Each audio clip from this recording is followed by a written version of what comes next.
Hello friends, എല്ലാവർക്കും Sumi's tasty കിച്ചൻ്റെ ഒരു പുതുപുത്തൻ എപ്പിസോഡിലേക്ക് സ്വാഗതം. ഇന്ന് നമ്മളിവിടെ ചെയ്യാൻ പോകുന്നത് എനിക്ക് ഒരുപാട് പേര് കുറേ നാളായിട്ട് റിക്വസ്റ്റ് ചെയ്തിട്ടുള്ള ഒരു ഹാംബർഗർ ബണ്ണാണ്. അടിപൊളിയാണ് കേട്ടോ. ഞാൻ ഇത്രയും പ്രതീക്ഷിച്ചില്ല, എന്നാലും അടിപൊളിയായിട്ട് വന്നു. മാത്രമല്ല, നമ്മളിത് ചെയ്യുന്നത് സാധാരണ ഓവനിലൊന്നും അല്ല, ഓവനില്ലാതെ നല്ല ഗോൾഡൻ ഷെയ്ഡിലുള്ള ഈ ബണ്ണ് എങ്ങനെയാണ് റെഡിയാക്കുന്നതെന്ന് നോക്കാം. നമ്മൾ സാധാരണ ആവി കയറ്റി ഇഡലി കുട്ടത്തിൽ വെച്ചിട്ടാണ് ഈ ഒരു ബണ്ണ് റെഡിയാക്കാൻ പോകുന്നത്. എന്തായാലും ഫുള്ളായിട്ട് വാച്ച് ചെയ്യുക. പിന്നെ വാച്ച് ചെയ്തിട്ട് വീഡിയോ ഇഷ്ടമായാൽ ലൈക്ക് ചെയ്യാൻ വേണ്ടിയിട്ട് മറക്കരുത്. അതുപോലെ നിങ്ങളുടെ ഫ്രണ്ട്സ് ആൻഡ് ഫാമിലിക്കൊക്കെ പറ്റുന്നവർ വീഡിയോ ഒന്ന് ഷെയർ ചെയ്ത് കൊടുക്കണം. ഇതുവരെയും സബ്സ്ക്രൈബ് ചെയ്യാത്ത ഏതെങ്കിലും കൂട്ടുകാരുണ്ടെങ്കിൽ ഒന്ന് വേഗം തന്നെ സബ്സ്ക്രൈബ് ചെയ്ത് കൂടെ വരുന്ന ബെല്ലൈക്കൺ മറക്കാതെ ഒന്ന് ക്ലിക്ക് ചെയ്ത് വെക്കുകയാണെങ്കിൽ ഞാൻ ഇതുപോലെ വീഡിയോസൊക്കെ അപ്ലോഡ് ചെയ്യുന്ന സമയത്ത് നിങ്ങൾക്ക് കറക്റ്റായിട്ട് നോട്ടിഫിക്കേഷൻ കിട്ടുന്നതായിരിക്കും. നോട്ടിഫിക്കേഷൻ പ്രോബ്ലം ഉണ്ടെങ്കിൽ ഇപ്പം തന്നെ സുമീസ് ടേസ്റ്റി കിച്ചൻ എന്ന് സെർച്ച് ചെയ്ത് 2-3 വീഡിയോ ഒന്ന് കാണുകയാണെന്നുണ്ടെങ്കിൽ കറക്റ്റായിട്ട് എല്ലാ ദിവസവും നിങ്ങൾക്ക് നോട്ടിഫിക്കേഷൻ കിട്ടും. എന്തായാലും നമുക്ക് വീഡിയോയിലോട്ട് പോവാം. ഫസ്റ്റ് തന്നെ ഒരു ക്ലീൻ ആയിട്ടുള്ള ബൗളിലേക്ക് ചെറിയ ചൂടുള്ള 6 ടേബിൾ സ്പൂൺ പാല്, അതുപോലെ ചെറിയ ചൂടുള്ള 6 ടേബിൾ സ്പൂൺ വെള്ളവും ഒഴിക്കാം. ഇനി ഇതിലേക്ക് 1 ടീസ്പൂൺ ഇൻസ്റ്റൻറ്റ് ഈസ്റ്റ് ഇടാം. ഇൻസ്റ്റൻറ്റ് ഇല്ലെങ്കിൽ ആക്റ്റീവ് ഡ്രൈ ഈസ്റ്റ് ഇതിലേക്ക് ചേർത്തിട്ട് ഒരു 10-15 മിനിറ്റ് ഒന്ന് വെയിറ്റ് ചെയ്യുക.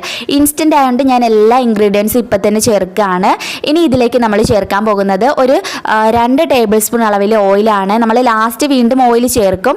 പിന്നെ ഒരു 3 ടേബിൾ സ്പൂൺ പഞ്ചസാര, പിന്നെ ഒരു 1/2 ടീസ്പൂൺ അളവിൽ ഉപ്പ്, പിന്നെ ചേർക്കേണ്ടത് ഇതെല്ലാം കൂടെ ഒന്ന് മിക്സ് ചെയ്തിട്ട് നമുക്ക് ചേർക്കാം കേട്ടോ. എല്ലാം കൂടെ നന്നായിട്ടൊന്ന് യോജിപ്പിച്ചെടുത്തതിന് ശേഷം നമുക്കിതിലേക്ക് ഒരു 2 മുട്ട കൂടി പൊട്ടിച്ച് ഒഴിച്ചു കൊടുക്കാം. പ്രത്യേകം ശ്രദ്ധിക്കേണ്ടത് ഇതെല്ലാം റൂം ടെമ്പറേച്ചറിലായിരിക്കണം. തണുപ്പുള്ളത് എടുക്കരുത്, തണുപ്പില്ലാത്തത് വേണം മുട്ടയൊക്കെ എടുക്കാൻ വേണ്ടിയിട്ട്. അത് മറക്കാതെ ശ്രദ്ധിച്ച് ചെയ്യുക. നന്നായിട്ട് ഒന്ന് മിക്സ് ചെയ്യുക. മുട്ടയൊക്കെ നല്ലപോലെ ഒന്ന് യോജിച്ച് ഇതിൽ കിട്ടണം കേട്ടോ. അതുവരെ നന്നായിട്ടൊന്ന് മിക്സ് ചെയ്യാം. ഇനി ഇതിലേക്ക് നമുക്ക് മൈദയാണ് ചേർക്കേണ്ടത്. ഫസ്റ്റിൽ ഞാൻ 1 കപ്പ് മൈദ ചേർത്തിട്ടുണ്ട്. നന്നായിട്ട് യോജിപ്പിക്കുക. കറക്റ്റ് നമ്മൾ ഇതിൽ ഫുള്ളായിട്ട് ചേർക്കുന്നത് 3 കപ്പോളം മൈദ ചേർക്കും. പക്ഷേ ഇപ്പോഴും നമ്മൾ 1 കപ്പ് ചേർത്തിട്ട് നന്നായിട്ട് മിക്സ് ചെയ്യും. എന്നിട്ട് നമ്മൾ ബാക്കി ഒരു 1.25 കപ്പ് മൈദ കൂടി ഇതിലേക്ക് ചേർക്കാൻ പോവുകയാണ്. എന്നിട്ട് നന്നായിട്ടൊന്ന് കുഴച്ചെടുക്കുക. അപ്പോൾ എന്തായാലും ഇതെല്ലാം കുഴച്ചെടുത്തിട്ട് നല്ല ക്ലീൻ ആയിട്ടുള്ളൊരു കൗണ്ടർ ടോപ്പിലേക്ക് നമുക്കിത് ഇട്ട് കൊടുക്കുക. എന്നിട്ട് കൈ വെച്ചിട്ട് ഒരു 10 മിനിറ്റോളം നന്നായിട്ട് കുഴച്ചെടുക്കണം. എന്നാലേ നമ്മുടെ ഈ ഒരു ബന്ന് നല്ല ടേസ്റ്റായിട്ട് നമുക്ക് കിട്ടത്തുള്ളൂ. അപ്പോൾ ഇതിപ്പോൾ ഒട്ടുന്ന ഒരു സ്റ്റേജാണ്. ഞാൻ പറഞ്ഞില്ലേ, കറക്റ്റ് 2.25 കപ്പ് മൈദ നമ്മൾ ചേർത്തിട്ടുണ്ടായിരുന്നു. ഇനി നമ്മൾ ഇടയ്ക്കിടയ്ക്ക് ഈ കൗണ്ടർ ടോപ്പിൽ അല്പം ഓയിലൊന്ന് സ്പ്രെഡ് ചെയ്തിട്ട് വേണം കേട്ടോ ഇത് ഇടാൻ വേണ്ടിയിട്ട്, അല്ലെങ്കിൽ ഫുള്ള് ഒട്ടിപ്പിടിക്കും. പിന്നെ നമ്മൾ കുറേശ്ശെ മൈദ ഇതിലേക്ക് ഇട്ടിട്ടാണ് ഇത് കുഴച്ചെടുക്കാൻ പോകുന്നത്. അപ്പോൾ ഞാൻ നന്നായിട്ട് 10 മിനിറ്റോളം കുഴച്ചെടുത്ത മാവാണിത്. അപ്പോൾ നിങ്ങൾ ഇടയ്ക്കിടയ്ക്ക് ഓയിൽ സ്പ്രെഡ് ചെയ്ത് കൊടുക്കണം കേട്ടോ. കയ്യിൽ ഒട്ടിപ്പിടിക്കുക, അത് ഭയങ്കരമായിട്ട് നിങ്ങൾ കാര്യമാക്കേണ്ട. ഒരുപാട് ഒട്ടിപ്പിടിക്കില്ല, ചെറുതായിട്ട് ഒട്ടിപ്പിടിക്കും. അപ്പോൾ മൈദ നമ്മൾ പറഞ്ഞില്ലേ, പിന്നെ 1/2 കപ്പ് നമ്മൾ കുറേശ്ശെ ഇടുമ്പം ഒട്ടിപ്പിടിക്കില്ല. പിന്നെ ഇടയ്ക്കിടയ്ക്ക് കുറച്ച് ഓയിൽ ഒഴിച്ചിട്ട് ഇതുപോലെ ചെയ്യുകയാണെന്നുണ്ടെങ്കിൽ ഒട്ടിപ്പിടിക്കാതെ നമ്മുടെ കയ്യിൽ നന്നായിട്ട് കിട്ടും. മാക്സിമം ഒരു 10 മിനിറ്റോളം ഇത് കുഴച്ചെടുത്താലേ നമ്മൾ ഉദ്ദേശിക്കുന്ന മാതിരി നന്നായിട്ട് ഇത് കിട്ടത്തുള്ളൂ. അപ്പോൾ എന്തായാലും നമ്മുടെ ബണ്ണിൻ്റെ ഡോ ഇവിടെ റെഡി ആയിട്ടുണ്ട്. ഇനി ഈ ഒരു ഡോ നമുക്കൊരു 2 മണിക്കൂറോളം ഒരു സൈഡിലേക്ക് മാറ്റി വെക്കാം. ഇതിപ്പോൾ 2 മണിക്കൂർ കഴിഞ്ഞിട്ടാണ് ഞാൻ നിങ്ങളെ ഇപ്പോൾ കാണിക്കുന്നത്. അപ്പോൾ ഇത് നമുക്കിത് പുറത്തെടുക്കാം. ഒന്ന് പൊങ്ങി വന്നിട്ടുണ്ട്. പിന്നെ നല്ല ചൂടുള്ള സ്ഥലത്ത് വെക്കുകയാണെന്നുണ്ടെങ്കിൽ പെട്ടെന്ന് തന്നെ നന്നായിട്ട് പൊങ്ങി കിട്ടും. ഓവൻ ഒന്ന് പ്രീഹീറ്റ് ചെയ്യുക. ഒരു 3 മിനിറ്റ് പ്രീഹീറ്റ് ചെയ്തിട്ട് അതിലേക്ക് ഇത് വെക്കുകയാണെന്നുണ്ടെങ്കിൽ പെട്ടെന്ന് പൊങ്ങി വരും കേട്ടോ. അപ്പോൾ എന്തായാലും പൊങ്ങി വന്നതിന് ശേഷം നമുക്കിതെടുത്തിട്ട് ഇതുപോലെ ഒന്ന് പരത്തി കൊടുക്കുക. എന്നിട്ട് ഇതുപോലെ ഒന്ന് മടക്കി കൊടുക്കുന്നത് എന്തിനാണെന്ന് വെച്ചാൽ നല്ല ലെയറായിട്ട് ഇത് നല്ല സോഫ്റ്റായിട്ട് വരാൻ വേണ്ടിയിട്ട് കൂടിയാണ്. ഇതുപോലെ മടക്കിയിട്ട് വീണ്ടും ഒന്ന് റോൾ ചെയ്തെടുക്കണം. അപ്പോൾ ഞാൻ ഇതൊന്ന് പരത്തി കൊടുക്കുകയാണ് കേട്ടോ. ഇതുപോലെ ഒന്ന് വലുതാക്കി പരത്തി എടുക്കുകയാണ്. എന്നിട്ട് നമുക്ക് ഇതൊരു 4 എണ്ണമായിട്ട് കട്ട് ചെയ്തെടുക്കണം. 4 പീസായിട്ട് ഞാനിതൊന്ന് കട്ട് ചെയ്യാൻ പോവുകയാണ്. 4 എണ്ണം മതി കേട്ടോ. കാരണം ഒരുപാട് ചെറുതാക്കിയാൽ ചെറിയ ബന്നായിരിക്കും. നമ്മളിപ്പോൾ ബർഗർ ബന്നല്ലേ ഉണ്ടാക്കുന്നത്, അപ്പോൾ ഒരുപാട് ചെറുതായാൽ ശരിയാവത്തില്ല. ഒരു 4 പീസായിട്ട് കട്ട് ചെയ്തിട്ട് നമുക്കിതൊന്ന് നന്നായിട്ടൊന്ന് കുഴച്ച് ഒന്ന് ബോളാക്കി എടുക്കാം. അപ്പോൾ ഞാൻ ഇതുപോലെ ബോൾസാക്കി എടുത്തിട്ടുണ്ട്. എന്നിട്ട് ഇത് ചെറുതായിട്ട് കൈവച്ചിട്ട് ഒന്ന് പ്രസ് ചെയ്ത് കൊടുക്കുക. കണ്ടോ, ഇത്രയേ ഉള്ളൂ. ഇതുപോലെ തന്നെ നമുക്ക് 4 ബന്നും ഒന്ന് റെഡിയാക്കിയിട്ട് എടുക്കാം. ബന്ന് റെഡിയാക്കി റോൾ ചെയ്ത് ഇതുപോലെ എടുത്തതിന് ശേഷം നമുക്കിത് ഇതുപോലെ ഒരു ടിന്നിൽ വെച്ച് കൊടുക്കണം. ഞാനിപ്പോൾ 2 എണ്ണം ഓവനാണ് ചെയ്യുന്നത്, 2 എണ്ണം ഓവൻ ഇല്ലാതാണ് ചെയ്യുന്നത്. പക്ഷേ ഓവൻ ഇല്ലാതെ ചെയ്തതാട്ടോ എനിക്ക് കൂടുതൽ ഇഷ്ടപ്പെട്ടത്. കാരണം നല്ല ഗോൾഡൻ ഷെയ്ഡിൽ എല്ലാവർക്കും ചെയ്യാൻ പറ്റിയിട്ടുള്ള രീതിയിലല്ല നമ്മൾ ചെയ്തത്. അപ്പോൾ രണ്ടിൻ്റെ പ്രത്യേകത ഞാൻ കാണിച്ചു തരാം. അപ്പോൾ ഇത് ഞാൻ ഓവനിൽ വെച്ചിട്ട് അതും കൂടെ കാണിച്ചു തരാം. അപ്പോൾ നമുക്കിത് ഏകദേശം ഒരു മണിക്കൂർ കൂടി ഒന്ന് വെക്കാം. കാരണം ഒന്നുകൂടി ഒന്ന് പൊങ്ങി വരട്ടെ. പൊങ്ങി വന്നിട്ട് നമുക്കിത് വേവിച്ചെടുക്കാം. അപ്പോൾ ഈ സമയത്ത് ഞാൻ ഈ മയോണൈസ് ഒന്ന് റെഡിയാക്കുകയാണ്. അതിന് വേണ്ടിയിട്ട് 2 മുട്ടയുടെ വെള്ളം ഒരു മിക്സിയുടെ ജാറിൽ ഇട്ടിട്ടുണ്ട്. പിന്നെ ഒരു നുള്ളു ഉപ്പ് ചേർത്തിട്ടുണ്ട്. അതുപോലെ തന്നെ ഒരു 1/2 ടീസ്പൂൺ അളവിൽ പഞ്ചസാര, 1 ടീസ്പൂൺ വിനാഗിരി അല്ലെങ്കിൽ നാരങ്ങയുടെ നീര്, പിന്നെ ഒരു പിഞ്ച് കുരുമുളകിൻ്റെ പൊടി ചേർത്തിട്ടുണ്ട്. ഇത് ഇത്രയും കൂടിയിട്ട് നമുക്കൊന്ന് ബ്ലെൻഡ് ചെയ്തെടുത്തിട്ട് വരാം. അപ്പോൾ അത് നന്നായിട്ടൊന്ന് ബ്ലെൻഡ് ചെയ്തെടുത്തിട്ടുണ്ട്. ഇനി ഇതിലേക്ക് ഫസ്റ്റിൽ നമ്മളൊരു 4 table spoon oil, sunflower oil ഒഴിച്ചു കൊടുക്കുകയാണ്. വേറെ ഓയിൽ എടുക്കല്ലേ. എന്നിട്ട് ഒന്ന് നന്നായിട്ട് ഒന്ന് ബ്ലെൻഡ് ചെയ്തിട്ട് വരാം. 1 മിനിറ്റ് ഒന്ന് ബ്ലെൻഡ് ചെയ്ത് മിക്സാണിത്. ഞാൻ വെളുത്തുള്ളി ചേർക്കാൻ മറന്നുപോയി. വെളുത്തുള്ളിയും കൂടെ ഉണ്ടെങ്കിൽ നല്ലൊരു ടേസ്റ്റ് കിട്ടും. 2 വെളുത്തുള്ളി ഇട്ടിട്ടുണ്ട്. ഇനി നമുക്കിതിൽ ബാലൻസ് ആയിട്ടുള്ള 1/4 കപ്പ്, അതായത് 4 ടേബിൾ സ്പൂൺ ഓയിൽ കൂടി ഒഴിച്ചിട്ട് ഒന്നുകൂടി നല്ല സ്മൂത്തായിട്ട് ബ്ലെൻഡ് ചെയ്തെടുത്താൽ നല്ല കട്ടിയായിട്ടുള്ള മയോണൈസ് നമുക്ക് റെഡിയായിട്ട് കിട്ടും. അപ്പോൾ എന്തായാലും നമ്മുടെ മയോണൈസ് ഇവിടെ റെഡി ആയിട്ടുണ്ട്. ഇത് നമുക്ക് മറ്റൊരു ബൗളിലാക്കിയിട്ട് ഒരു സൈഡിലേക്ക് മാറ്റി വയ്ക്കാം. അപ്പോൾ നമ്മുടെ മയോണൈസ് റെഡി ആയിട്ടുണ്ട്. അതൊരു സൈഡിലേക്ക് അടച്ചു വെക്കുക. ഇനി അടുത്തത് നമുക്ക് ചെയ്യേണ്ടത് എന്താണെന്ന് വെച്ചാൽ ഒരു 250 ഗ്രാം ചിക്കൻ എടുക്കുക. ബോൺലെസ് ചിക്കനാണ്, എല്ലൊക്കെ മാറ്റിയിട്ട് ചിക്കൻ മാത്രം എടുക്കുക കേട്ടോ. കഴുകി വൃത്തിയാക്കി ഈ ഒരു ചിക്കനെ നമുക്കൊരു മിക്സിയുടെ ജാറിലേക്ക് ഇട്ട് കൊടുക്കാം. ഇനി ഇതിലേക്ക് നമുക്ക് 1 ടേബിൾ സ്പൂൺ അളവിൽ ഇഞ്ചി വെളുത്തുള്ളി ചേർത്ത് കൊടുക്കാം. ചതയ്ക്കേണ്ട ആവശ്യമില്ല കേട്ടോ, ഞാൻ എന്തായാലും ഒന്ന് ചതച്ചിട്ടുണ്ട്. ഒരു പച്ചമുളക് ചേർത്ത് കൊടുക്കാം. പിന്നെ 1 ടീസ്പൂൺ മുളക് പൊടി, അതുപോലെ തന്നെ 1 ടീസ്പൂൺ അളവിൽ നമ്മുടെ ചില്ലി ഫ്ലെക്സ് ആണ്. അപ്പോൾ ചില്ലി ഫ്ലെക്സ് ഇല്ലെങ്കിൽ 2 വറ്റൽ മുളക് ഇട്ട് കൊടുത്താലും മതിയാവും. അടുത്തത് ഇതിലേക്ക് ചേർക്കുന്നത് ഒരു 1/4 ടീസ്പൂൺ അളവിൽ കുരുമുളക് പൊടിയാണ്. ഇനി ഇതിലേക്ക് ആവശ്യത്തിനുള്ള ഉപ്പ് ഞാൻ 1/2 ടീസ്പൂൺ എടുത്തിട്ടുണ്ട്. 1/2 ടീസ്പൂൺ ഉപ്പ് ചേർക്കാം. ഇനി ഇതിലേക്ക് 1 ടീസ്പൂൺ വിനാഗിരിയോ നാരങ്ങ നീരോ ചേർക്കുക. പിന്നെ 1 ടീസ്പൂൺ അളവിൽ ടൊമാറ്റോ സോസ്. ഇത് നമുക്ക് ഞാൻ ഇതുപോലുള്ള ചെറിയ ബോട്ടിലാണ് മേടിക്കുന്നത്. നമ്മുടെ വീട്ടിലെ ആവശ്യത്തിന് അതുപോലെ ചെറുത് മേടിച്ച് വെക്കുന്നതായിരിക്കും നല്ലത്. പിന്നെ എല്ലാവരുടെ വീട്ടിലും ഇത് കാണണമെന്നില്ല, അങ്ങനെയാണെങ്കിൽ നിങ്ങളിത് ചേർക്കണ്ട കേട്ടോ. അപ്പോൾ ചേർത്താൽ അത്ര ടേസ്റ്റി ആയിരിക്കും. പിന്നെ ഇതിലേക്ക് സോയാ സോസ്, അതും ഞാൻ ചെറിയ പാക്കറ്റാണ് മേടിച്ച് വെക്കുക. കാരണം നമ്മുടെ വീട്ടിലെ ആവശ്യത്തിന് ഒരുപാടൊന്നും വേണ്ടല്ലോ. അതും 1 ടീസ്പൂൺ ചേർത്ത് കൊടുക്കുക കേട്ടോ. ഇത് രണ്ടും ഇല്ലാന്നുണ്ടെങ്കിൽ മുളക് പൊടി തന്നെ ചേർത്താൽ മതിയാവും, കുഴപ്പമൊന്നുമില്ല. ഇച്ചിരി ഗരം മസാലപ്പൊടി അങ്ങനെയൊക്കെ എന്തെങ്കിലുമൊക്കെ ഒന്ന് ചേർത്താൽ മതിയാവും കേട്ടോ. ഉണ്ടെങ്കിൽ ഇത് തന്നെ ചേർക്കുക, ഇതാണ് കൂടുതൽ രുചി. അപ്പോൾ ഞാൻ നല്ല സ്മൂത്തായിട്ടൊന്ന് ബ്ലെൻഡ് ചെയ്തെടുത്തു. നല്ലപോലെ എല്ലാം കൂടെ നല്ല അരഞ്ഞ് കിട്ടിയിട്ടുണ്ട്. ഈ ഒരു പേസ്റ്റ് നമുക്കൊരു ബൗളിലേക്ക് ഇട്ട് കൊടുക്കാം. അപ്പോൾ അത് ബ്രെഡ് കൂടി ചേർക്കേണ്ടതുണ്ട്. ഞാനൊരു 5-6 ബ്രെഡ് എടുത്തിട്ടുണ്ട്. ഈ ബ്രെഡ് നമുക്കൊരു മിക്സിയുടെ ജാറിലേക്ക് ഇട്ടിട്ട് നല്ല ഫൈനായിട്ട് ഒന്ന് പൊടിച്ചെടുത്തിട്ട് വരാം. ഈ പൊടിച്ചെടുത്ത ബ്രെഡിൽ നിന്നും ഞാനൊരു 2-3 പിടി കയ്യിൽ തന്നെ എടുത്തിട്ട് നമ്മളിപ്പം മിൻസ് ചെയ്തെടുത്ത ഈ ഒരു ചിക്കനിലേക്ക് ഇട്ട് കൊടുക്കുകയാണ്. ഒരു 2-3 പിടി കണ്ടോ, 2 പിടി ചേർത്തിട്ട് ഒന്ന് മിക്സ് ചെയ്യുക. എന്നിട്ട് വേണമെങ്കിൽ ഒരു പിടിയും കൂടെ ചേർത്തിട്ട് നല്ലപോലെ ഒന്ന് യോജിപ്പിച്ചിട്ട് എടുക്കാം.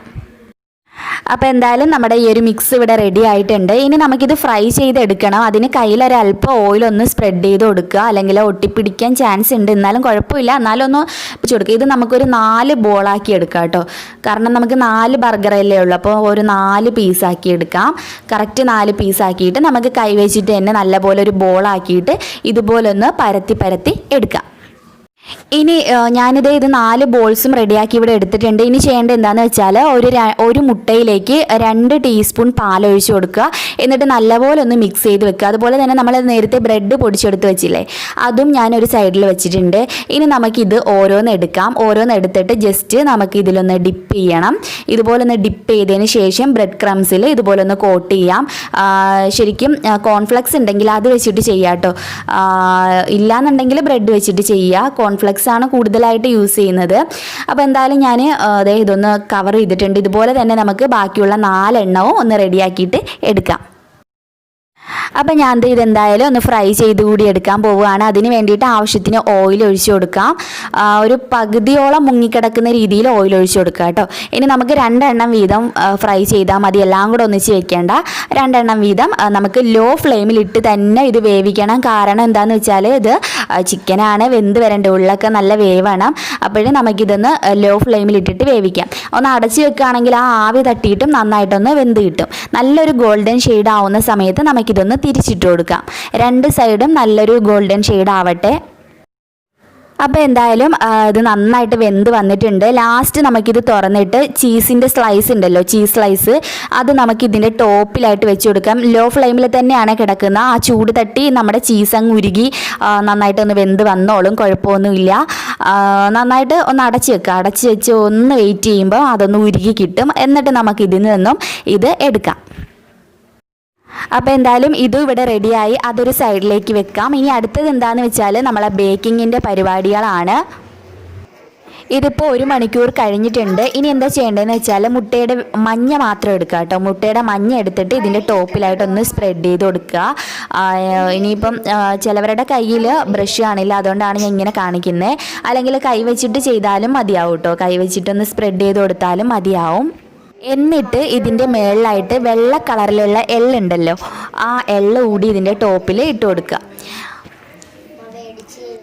ഇനി നമുക്കിത് എങ്ങനെയാണ് ബേക്ക് ചെയ്യുന്നതെന്ന് നോക്കാം. നമ്മൾ സാധാരണ സ്റ്റീം ചെയ്താണ് ഇത് എടുക്കുന്നത്. ഞാൻ ആവശ്യത്തിന് വെള്ളം വെച്ചിട്ടുണ്ട്. ഇതൊന്ന് ചൂടായിട്ട് വരുന്ന സമയത്ത് നമുക്ക് 2 ബണ്ണെടുത്ത് ഇതിൻ്റെ മുകളിലേക്ക് വെക്കാം. ഇനി നമുക്കിത് അടച്ച് വെക്കാം കേട്ടോ. അടച്ച് വെച്ചിട്ട് ഞാനൊരു 40 മിനിറ്റോളം എന്തായാലും ഇത് ബേക്ക് ചെയ്യുന്നുണ്ട്. ഒരു മീഡിയം ഫ്ലെയിമിലാണ് ഇടുന്നത്. നല്ലപോലെ തിളച്ച് വരുമ്പോൾ മീഡിയം ഫ്ലെയിമിൽ ഇട്ടിട്ട് 45 മിനിറ്റ്. ഇപ്പം 45 മിനിറ്റിന് ശേഷം നിങ്ങളൊന്ന് നോക്കുക, ഡിഫറൻസ് നന്നായിട്ട് പൊങ്ങി വന്നിട്ടുണ്ട്, കണ്ടോ, നല്ലപോലെ വെന്തും വന്നിട്ടുണ്ട്. ഇനിയാണ് ഇതെങ്ങനെയാണ് നമ്മൾ നല്ല ഗോൾഡൻ ഷെയ്ഡിലോട്ട് ആക്കുന്നതെന്നാണ് കാണിക്കുന്നത്. അതിന് വേണ്ടിയിട്ട് ഞാനൊരു ഫ്രൈ പാൻ വെച്ച് കുറച്ച് ഓയിലൊന്ന് സ്പ്രെഡ് ചെയ്യുകയാണ്. കുറച്ച് മതി, ഒരുപാടൊന്നും വേണ്ട. ഇനി നമുക്ക് നമ്മുടെ 2 ബന്ന് ഇട്ട് കൊടുക്കാം കേട്ടോ. എനിക്ക് തോന്നുന്നത് ഞാൻ ഓവനിൽ വെച്ചതിനേക്കായി സൂപ്പറായിട്ട് വന്നിട്ടുണ്ട്. ഓവനില്ലാതെ നന്നായിട്ട് പൊങ്ങിയും വന്നിട്ടുണ്ട്. അപ്പോൾ ഞാൻ 2 ബന്നും ഒന്ന് ഇട്ട് കൊടുത്തിട്ടുണ്ട്. ഒരു മീഡിയം ഫ്ലെയിമിൽ ഇടുക, മീഡിയം ടു ലോ ഫ്ലെയിമേ, ഹൈ ഫ്ലെയിമിൽ വെക്കരുത്, കരിഞ്ഞു പോകും. ഒന്ന് ചെറിയ ലൈറ്റ് ഷെയ്ഡ് നിങ്ങൾ ആവുന്നതെന്ന് കണ്ടാൽ ഇതൊന്ന് തിരിച്ചിട്ട് കൊടുക്കുക. സൈഡും ഒക്കെ തിരിച്ചിട്ട് കൊടുത്തിട്ട് നല്ലൊരു ഗോൾഡൻ ഷെയ്ഡിലേക്ക് മാറ്റുക. അപ്പോൾ അത് ഇതുപോലെ തിരിച്ചും മറിച്ചും ഒക്കെ ഇട്ട് സൈഡിലൊക്കെ അത് ഇതുപോലൊക്കെ പിടിച്ചിട്ട് നല്ലൊരു ഷെയ്ഡിലോട്ട് മാറ്റുക കേട്ടോ. ഞാനിങ്ങനെയാണ് ചെയ്തത്, അതുകൊണ്ടാണ് ഞാൻ നിങ്ങൾക്ക് ഇങ്ങനെ കാണിച്ചു തന്നത്. അപ്പോൾ എന്തായാലും നമ്മുടെ അടിപൊളിയായിട്ടുള്ള ബന്ന് ഇവിടെ റെഡി ആയിട്ടുണ്ട്. ഇനി നമുക്ക് എങ്ങനെയാണ് നമുക്കിതൊരു ബർഗർ ബന്നാക്കുന്നത് എന്ന് നോക്കാം. അപ്പോൾ ഇത് രണ്ടും ഓവനില്ലാതെ ചെയ്തത് വലുത്, ഈ 2 ചെറുത് ഓവനിൽ ചെയ്തതാണ് കേട്ടോ. ശരിക്കും എനിക്ക് തോന്നുന്നു ഓവന് ചെയ്തതിനേക്കായി അടിപൊളിയായിട്ട് വന്നിട്ടുണ്ട് ഓവനില്ലാതെ ചെയ്തത്. അപ്പോൾ ഇത് നല്ലപോലെ ഒന്ന് ചൂടാറുന്നവരെ നമുക്കൊന്ന് വെയിറ്റ് ചെയ്യാം. ചൂടാറിക്കഴിഞ്ഞതിന് ശേഷം നമ്മുടെ ബന്ന് നമുക്കൊന്ന് 2 പീസായിട്ട് ഒന്ന് കട്ട് ചെയ്തിട്ട് എടുക്കണം. അപ്പം ഞാൻ ഇതിൻ്റെ ഉള്ളിൽ കാണിച്ചു തരാം നിങ്ങൾക്ക്. ഇത് നല്ലപോലെ വെന്തിട്ടുണ്ട്, നിങ്ങൾക്ക് കാണുമ്പോൾ തന്നെ മനസ്സിലാവും അടിപൊളിയായിട്ട് വന്നിട്ടുണ്ട് കേട്ടോ. അപ്പോൾ അതേ എല്ലാ ബന്നും അത് വെന്തിട്ടുണ്ടാകും, കണ്ടു. ഇത് ഓവനിൽ ചെയ്തതാണ്, ഓവനില്ലാതെ ചെയ്തത് ഇപ്പുറത്തിരിക്കുന്നത്. അപ്പോൾ ഇനി ചെയ്യേണ്ടത് നമ്മുടെ ഓവനില്ലാത്ത ബന്ന് തന്നെയാണ് ഞാൻ എടുക്കുന്നത്. ഇതിലേക്ക് നമ്മൾ റെഡിയാക്കി വെച്ചിട്ടുള്ള മയോണൈസ് ചേർത്ത് കൊടുക്കുക. ഒരു 2 ടേബിൾ സ്പൂൺ ചേർത്തിട്ട് ഒന്ന് സ്പ്രെഡ് ചെയ്തിട്ട് കൊടുക്കുക. ഇതൊക്കെ ഒരുപാട് ഇഷ്ടമുള്ളവർക്ക് ആവശ്യത്തിന് ചേർക്കുക കേട്ടോ, നിങ്ങളുടെ ഇഷ്ടമാണ്. പിന്നെ നമ്മൾ കുറച്ച് വെജിറ്റബിൾസ് ഒക്കെ കട്ട് ചെയ്ത് വെച്ചിട്ടുണ്ട്. നിങ്ങൾക്ക് വേണമെങ്കിൽ കുറച്ച് ഉപ്പ് സ്പ്രെഡ് ചെയ്യാം, ഞാനൊന്നും ചെയ്തിട്ടില്ല. ഇനി നമുക്ക് 2 വട്ടത്തിൽ അരിഞ്ഞിട്ടുള്ള തക്കാളി, അതുപോലെ തന്നെ കുക്കുംബർ, പിന്നെ ഞാൻ മുട്ടക്കോസ് ഉണ്ടല്ലോ, മുട്ടക്കോസ് അതൊന്ന് ചെറുതായിട്ട് വെക്കുന്നുണ്ട് ഞാൻ. പിന്നെ 2 പീസ് സവോള, പിന്നെ നമ്മുടെ ക്യാപ്സിക്കം, അതും ഒരു വട്ടത്തിൽ അരിഞ്ഞിട്ടുള്ള ഒരു ചെറിയ പീസ്. ഇനി ഇതിൻ്റെ മുകളിലും നമുക്കിത് ഇതുപോലെ മയോണൈസ് സ്പ്രെഡ് ചെയ്ത് കൊടുക്കണം. എന്നിട്ട് നമ്മൾ റെഡിയാക്കി വെച്ചിട്ടുള്ള ചിക്കൻ്റെ ആ ഒരു പീസ് കൂടി വെച്ചിട്ട് ഇതിൻ്റെ ടോപ്പിലാണ് നമ്മൾ അടുത്ത ബന്ന് വെക്കുന്നത്. ഞാൻ ഇടയ്ക്ക് ഒരു തക്കാളി കൂടി വെച്ചിട്ടുണ്ട് ഒരു ഭംഗിക്ക് വേണ്ടിയിട്ട്. അപ്പോൾ ശരിക്കും അടിപൊളിയായിട്ടില്ലേ, കാണാൻ തന്നെ എന്ത് ഭംഗിയാണല്ലേ, കഴിക്കാനും അതുപോലെ തന്നെയാണ് കേട്ടോ. നിങ്ങൾക്ക് ഉറപ്പായിട്ടും ഇഷ്ടപ്പെടും. ശരിക്കും ഭയങ്കര സന്തോഷമുണ്ട്. നമ്മൾ കടയിൽ നിന്ന് മേടിച്ചിട്ടുള്ള ഒരു ഐറ്റം വീട്ടിൽ തന്നെ ഉണ്ടാക്കി എടുത്തപ്പോൾ ഭയങ്കര സന്തോഷമായിട്ടുണ്ട്. എന്തായാലും ട്രൈ ചെയ്ത് നോക്കണം, നിങ്ങൾക്ക് ഉറപ്പായിട്ടും ഇഷ്ടമാവും. പിന്നെ വീഡിയോ ഇഷ്ടമായാൽ ലൈക്ക് ചെയ്യാൻ വേണ്ടിയിട്ട് മറക്കരുത്. പിന്നെ നിങ്ങളുടെ ഫ്രണ്ട്സ് ആൻഡ് ഫാമിലിക്കൊക്കെ പറ്റുന്നവർ വീഡിയോ ഒന്ന് ഷെയർ ചെയ്ത് കൊടുക്കണേ. പിന്നെ ഇതുവരെയും സബ്സ്ക്രൈബ് ചെയ്യാത്തവരുണ്ടെങ്കിൽ മടിക്കാതെ സബ്സ്ക്രൈബ് ചെയ്യണം. പിന്നെ വീഡിയോ ഇഷ്ടമായിട്ടുണ്ടെങ്കിൽ മടിക്കാതെ ലൈക്ക് ചെയ്യാനും മറക്കരുത്.